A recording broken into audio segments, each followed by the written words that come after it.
Hello, I'm Joan Meyer. The Bridges to Health Home and Community-Based Waiver Program, also known as B2H, is designed to support children in their homes and communities. In this video, we'll be exploring the details of the Bridges to Health program. The video features an introduction and 6 chapters. In this chapter, Chapter 3, we'll be reviewing the benefits to and role of the case planning agencies. Here to help us understand more about B2H and how it works is Peggy Dewar. Ms. Dewar is currently employed with the Office of Children and Family Services as a quality management specialist in the Bureau of Waiver Management. She has more than 20 years' experience working in the social services field. Peggy, thanks so much for joining us. Thank you.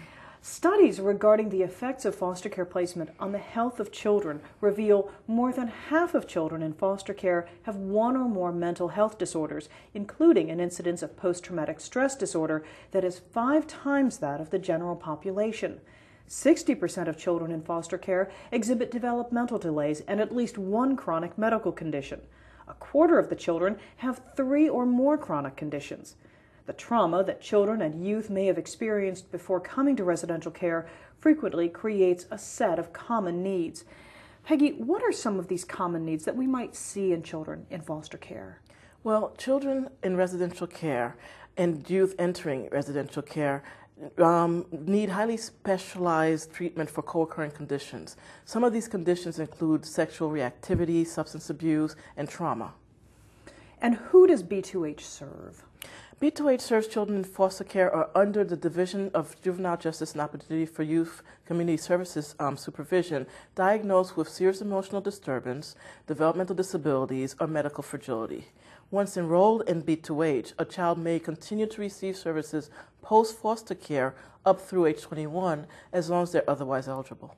And so how can the B2H program help agencies address these needs? By providing services not traditionally offered in Medicaid, Bridges to Health program reduces the stress to the case planning agencies and to the local districts by providing the services to the children and the families in need. Peggy, we know that permanency is certainly one of the goals of the child welfare system for caring for children in care.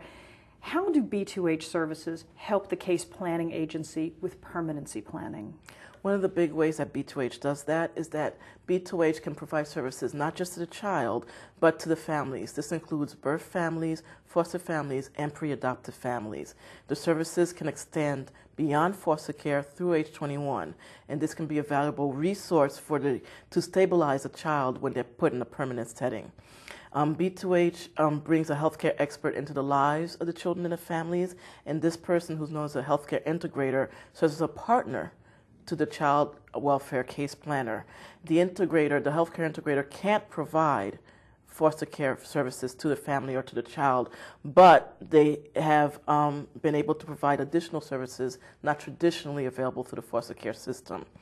The HCI, which is the healthcare integrator, can be viewed as a specialized resource available to the case planner, and we find that it is really important for the healthcare integration agencies, also known as HCIA, and the case planning agencies to continue a line of communication throughout the B2H case so that the child and the family can be monitored while they're receiving the services. There's a real sense of teamwork here, trying to keep everyone on the same page.